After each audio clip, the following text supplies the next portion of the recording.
जय मसीह की प्रिय विश्वासी भाई एवं बहन, प्रभु यीशु का धन्यवाद हो एक और सुंदर दिन के लिए, समय के लिए, प्रभु की सामर्थ के लिए जो हम पर प्रतिदिन छाया करती है, उसकी अगुवाई के लिए, उसके मुख के उस प्रकाश के लिए जो प्रतिदिन हम सबके जीवन पर चमकता है।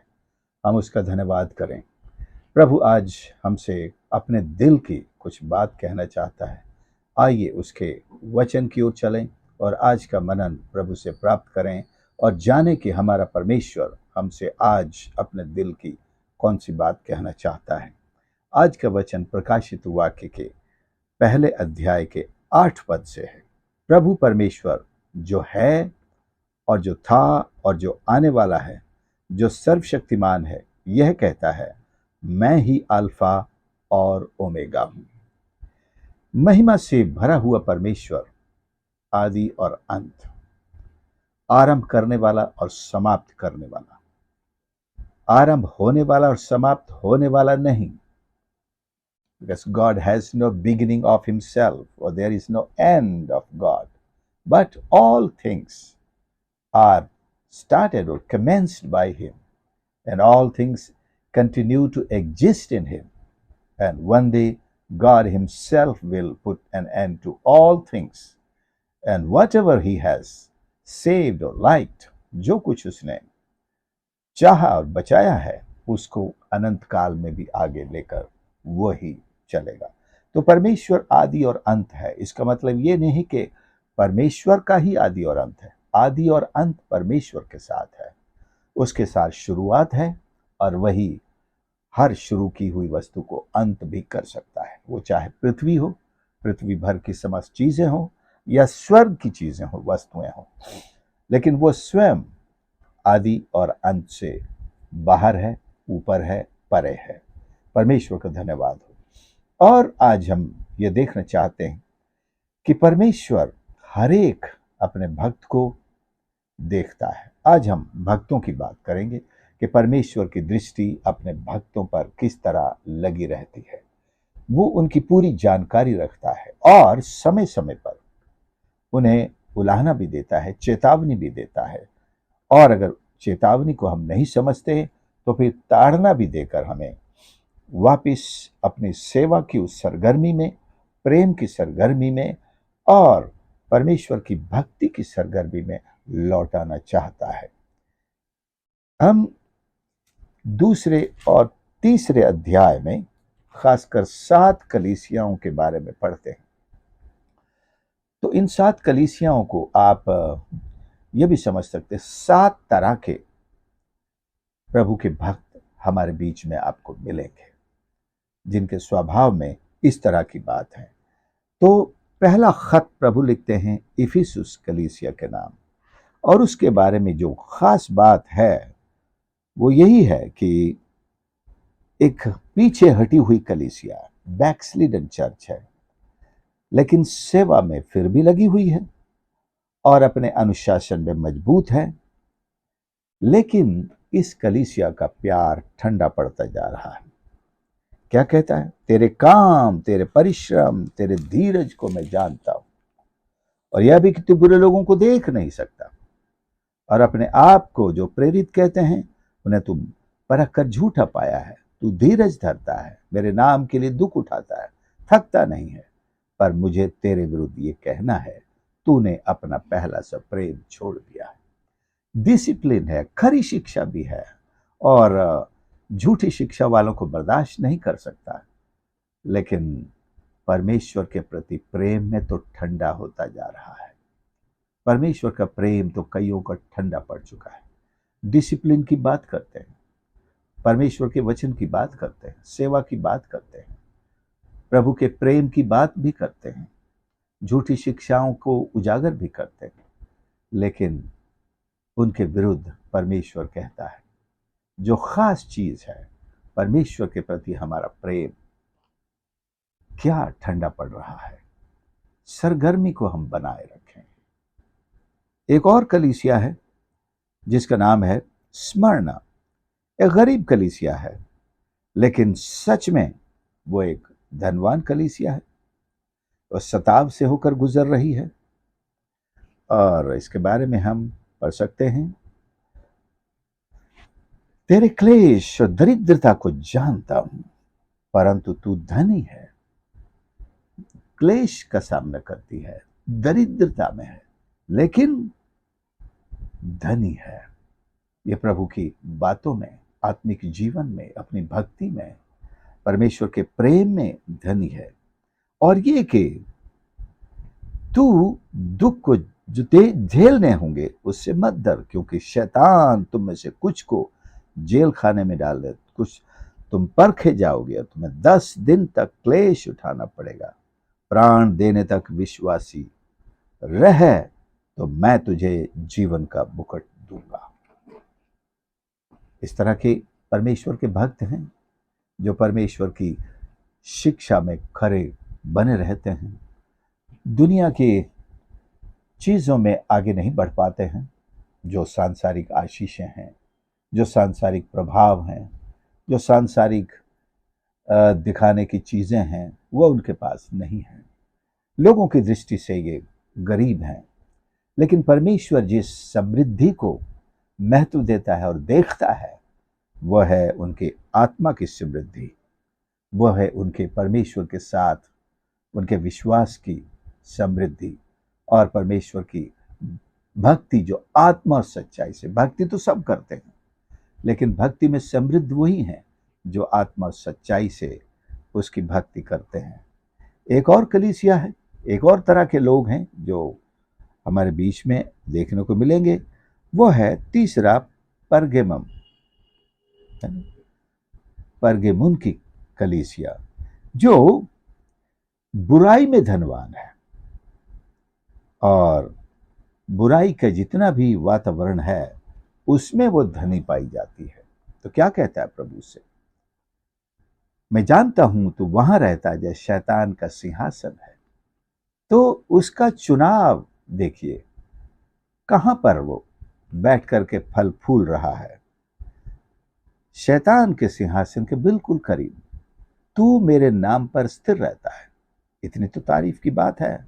मुझ पर विश्वास करने से उन दिनों में भी पीछे नहीं हटा जिनमें मेरा विश्वास योग्य साक्षी मतलब गवाह अंतिपास तुम्हारे बीच उस स्थान पर घात किया गया जहां शैतान रहता है। पर मुझे तेरे विरुद्ध कुछ बातें कहनी है कि तेरे यहां कुछ ऐसे हैं जो बिलाम की शिक्षा को मानते हैं। बिलाम वही है जिसने श्राप देने के लिए पैसा के लालच में बालक के पास, राजा के पास आ गया और उसने श्राप देने की तैयारी तो की, मुंह तो खोलने की हिम्मत की, लेकिन परमेश्वर ने उसके मुंह से श्राप नहीं निकलने दिया।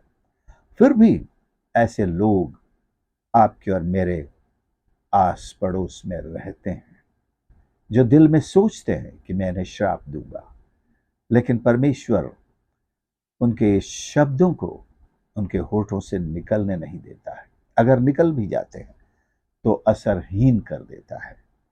जिसने बालक को इस्राएलियों के आगे ठोकर का कारण रखना सिखाया, ये भविष्यद्वक्ता ने ये ठोकर इस्राएलियों के आगे रखी। वे मूर्तियों पर चढ़ाई गई वस्तुएं खाएं और वे अभिचार करें। ये था उनका पाप। क्या आज हमारे बीच में ऐसे भक्त विश्वासी मसीह लोग नहीं हैं जो मूर्तियों पर चढ़ाई हुई वस्तुएं खाते हैं और वे विचार भी करते हैं? यह व्यभिचार उन्होंने लड़कियों के साथ करवाया और इस तरह से उन्होंने अपनी पवित्रता को, उसके महत्व को कम किया। तो शैतान उनके ऊपर हावी होने पाया। हजारों की संख्या में लोग उस दिन मारे गए थे जिस दिन उन्होंने ये प्रसाद भी खाया और व्यभिचार भी किया औरतों के साथ, लड़कियों के साथ, और उनके साथ मिलकर नाच गाना डांस किया, उनके मेले में आनंद किया इन्होंने। और इस्राएल की उस दिन बड़ी हार हुई, नाम धराई हुई, बेइज्जती हुई और इस्राएल में रोना पीटना हुआ। श्राप देने के द्वारा ये बैकस्लीडन भविष्यवक्ता जब कामयाब न हो सका तो उसने ऐसा एक काम इज़राइल के सामने एक ठोकर के रूप में रखा कि वो आए, खाएं पिएं, मूर्तियों के प्रसाद खाएं, लड़कियों के साथ डांस करें और उनके साथ व्यभिचार करें। अगले दिन लड़ाई में इज़राइल के योद्धा मारे गए। परमेश्वर उनसे नाराज हो चुका था, परमेश्वर ने उन्हें छोड़ दिया था। अब अपने ताकत के बल पर, अपनी बुद्धि के बल पर लड़ो, संभालो अपने आप को। जहां पवित्रता नहीं होती है, परमेश्वर वहां रहता नहीं है।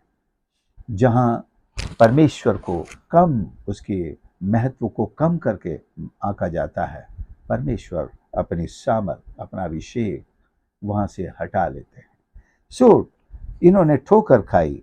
वैसे या तेरे यहाँ कुछ ऐसे हैं जो निकुलइयों की शिक्षा को मानते हैं लेकिन मन फिरा। परमेश्वर ये चेतावनी देता है कि मन फिरा, परमेश्वर के पास लौट करके आ, ताकि हमारे ऊपर फिर से वो दिन लौट कर आए जो आशीषों के थे, समृद्धि के थे, परमेश्वर के अभिषेक के थे, उसकी उपस्थिति के दिन थे, उसकी अगुवाई के दिन थे, उसकी सुरक्षा के दिन थे। वे दिन हम पर लौट कर आए, शैतान की हार के दिन थे।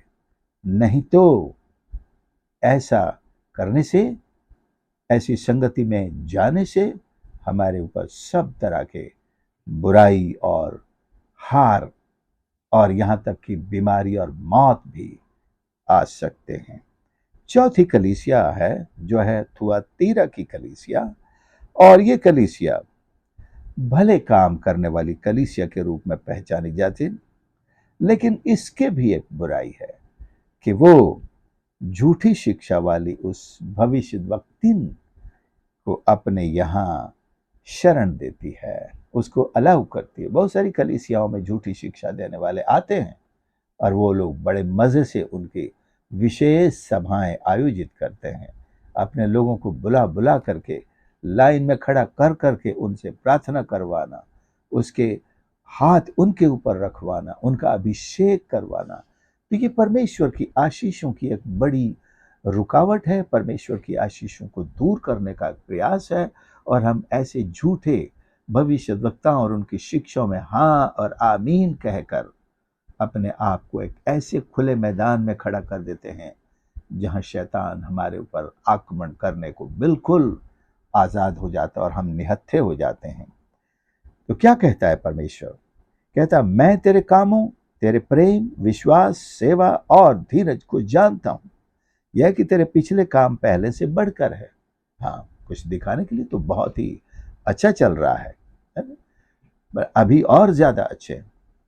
परंतु मुझे तेरे विरुद्ध कहना है कि तू उस स्त्री इजेबेल को रहने देता है। इजेबेल एक प्रतीक बन गई है, एक सिंबल बन गई है झूठी शिक्षाओं के लोगों की। इजेबेल ने इज़राइल के अंदर बाल देवता की उपासना शुरू करवाई और उसको समझो सरकारी उपासना बना दिया, धर्म बना दिया। जो ये नहीं करेगा मार डाला जाएगा।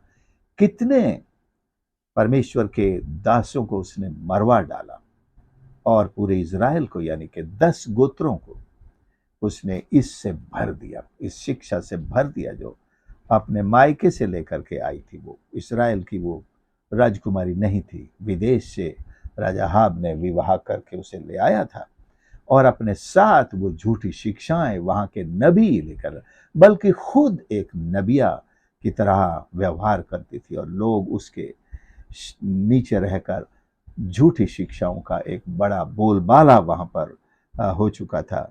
अपने आप को भविष्यद्वक्तिन कहती है और तेरे दासों को वे विचार करने और मूर्तियों के आगे चढ़ाई गए वस्तुओं खाना सिखलाकर भरमाती है।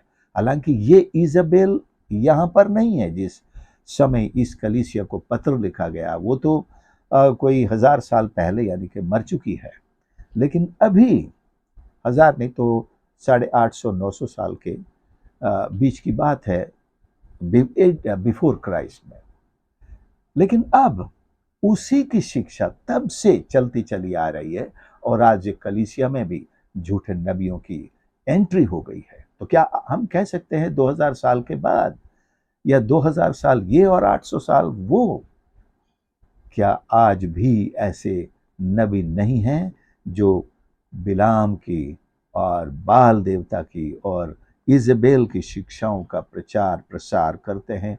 कलीसियाओं में भी वो करते हैं और मूर्ति पूजा और व्यभिचार करना मूर्तियों के आगे चढ़ाई हुई वस्तुएं खाना सिखाकर भरमाती। कुछ नहीं होता है, खाओ ये प्रसाद, खाओ, कुछ नहीं होता है। तो मूर्ति की आलोचना नहीं कर रहे हैं, इसका मतलब वो मूर्ति को महत्व दे रहे हैं।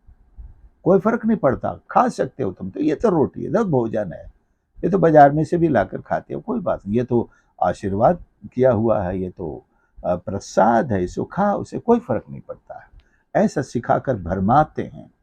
लेकिन हम जानते हैं परमेश्वर का वचन कहता है ये श्रापित है, और ये मूर्तियों को चढ़ाया गया है, ये श्रापित है। हमें इससे हमारे विश्वास को उसके साथ उसे एक एंट्री देने का एक अवसर हम उसे प्रदान करते हैं। मानो हम शैतान की शिक्षा को भी अपने हृदय में एक एंट्री या प्रवेश देने का काम करते हैं। परमेश्वर कहता है उसको मन फिराने के लिए अवसर दिया, पर वे अपने व्यभिचार से मन फिराना नहीं चाहते। एक कलीसिया है, विश्वासी लोग कहलाते हैं, मन नहीं फिराना चाहते व्यभिचार से, उसी में लगे रहना चाहते हैं। वाह, कैसी बात है। साफ साफ परमेश्वर का वचन सुनाया जाता है, कहा जाता है तुम जो कर रहे हो गलत है, तो अभी उससे मन नहीं फिराना चाहते, अर्थात वो बुराई से निकलना चाहते ही नहीं। उनका मन ही नहीं करता कि हम बुराई छोड़ दें, उनकी इच्छा ही नहीं है कि हम बुरा काम छोड़ दें, क्योंकि शरीर का आनंद, बस इसलिए शरीर का आनंद उन्हें जकड़े हुए है, शरीर की अभिलाषाएं उन्हें जकड़े हुए हैं, बुराई की इच्छाएं उन पर कब्जा किए हुए हैं, सांसारिकता उन पर कब्जा किए हुए है, और इन्हीं बातों के कारण शैतान का कब्जा उन पर मजबूत हो जाता है। शैतान को आसान हो जाता है उन्हें अपनी गुलामी में रखना, इस्तेमाल करना, उनसे फिर और बड़ी बड़ी बुराइयां, बुरे काम करवाना, व्यभिचार करवाना, क्योंकि उनको इन बातों में अच्छा लग रहा है। और प्रभु क्या कहता है, मैंने उसे रोग शैया पर डालता हूं। एक भयंकर बीमारी जिससे वो खाट पकड़, रोग शैया, बीमारी का बिस्तर, ये एक ताड़ना है। परमेश्वर ऐसे लोगों को बीमारी के बिस्तर में डाल देता है। क्या आप तो नहीं पढ़े? मैं मजाक में नहीं पूछ रहा हूं, सीरियसली है। क्या आप तो बीमारी के बिस्तर में नहीं पड़े? कारण ये मत कहें कि मैंने ज्यादा खाना खा लिया था, मुझे धूप लग गई थी, और मेरे शरीर में ये चीजों की कमी है, डेफिशिएंसी है, इसके कारण मैं तो बीमार हूं। जांचें कि आपके कार्य क्या है, आपका विश्वास क्या है, आपके जीवन की अभिलाषाएं किस ओर आपको खींच कर ले जा रही हैं। ये सारे किसी लैब में टेस्ट नहीं हो सकते।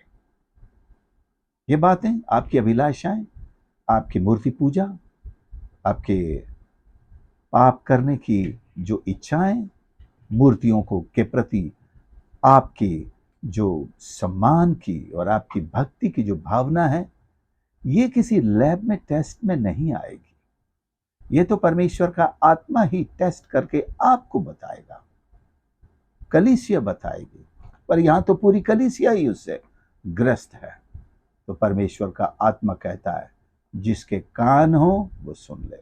क्या कान बंद कर रखे हैं या खुले ही नहीं? तब तो मुश्किल है कि आप जान पाए। लेकिन अगर ये संदेश आप तक पहुंच रहा है तो जरूर रोग शैया में पड़े पड़े ही सही, इस पर विचार तो कर ले, तौबा तो कर ले। अगर आप इसको ताड़ना जान पाते हैं, मैं उसे रोग शैया पर डालता हूं। प्रभु तैयारी कर चुका है, कहीं ऐसा हमारे साथ न हो जाए। उसके साथ जो वे विचार करते हैं वे भी उसके कामों से मन न फिराएंगे तो उन्हें बड़े क्लेश में डालूंगा, उसके बच्चों को मार डालूंगा। सब कलीसियाएं जान लेंगी हृदय और मन का परखने वाला मैं हूं। आप सोचते हैं ना, ये तो मैंने मन में ही सोचा था। कौन जान सकता है हमारे मन की बात, लेकिन हृदय परखने वाला है। किसी ने नहीं देखा होगा मूर्ति का प्रसाद खाते हुए, व्यभिचार करते हुए, किया नहीं तो बस सोचा था, लेकिन मन का परखने वाला परमेश्वर जानता है। आज वो अवसर दे रहा है कि मन फिरा और परमेश्वर के पास लौट आ, ये चाहता है। 5वीं कलीसिया है सरदीस की कलीसिया। इसको कहते हैं मरती हुई कलीसिया। ये सरदीस की कलीसिया मरती हुई। तू जीवित तो कहलाता है, पर है मरा हुआ। कुछ लोग चर्च में आते हैं, बिल्कुल लगते हैं कि हाँ भाई, ये तो बहुत पहुंचे हुए विश्वासी हैं, मसीह हैं, इनके तो कोई बराबरी नहीं कर सकता।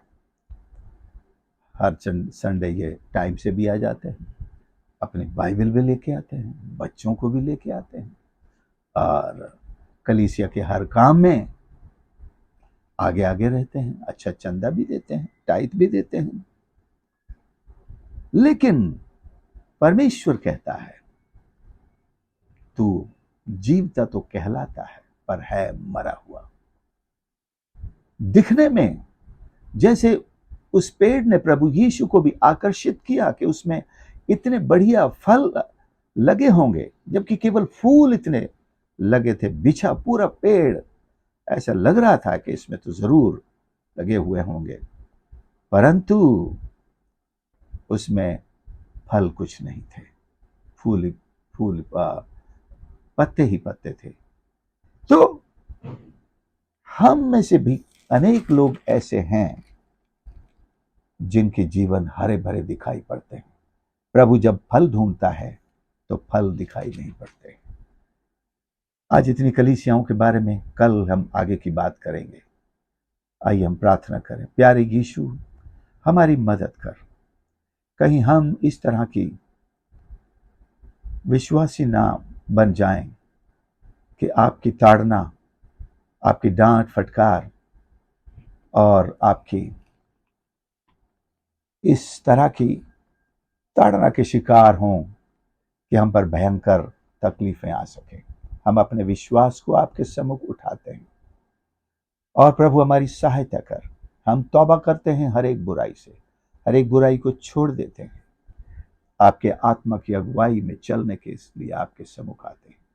हर एक सुनने वाले को आशीष कर प्रभु जी, उनके जीवनों को अपने कब्जे में लेकर उन्हें नए सिरे से अपने विश्वास से परिपूर्ण कर, वे जीवित कहलाएं, वे अच्छे काम करें, विश्वास में सरगर्म हो, आपके प्यार में सरगर्म रहे हमेशा आपके आगमन तक।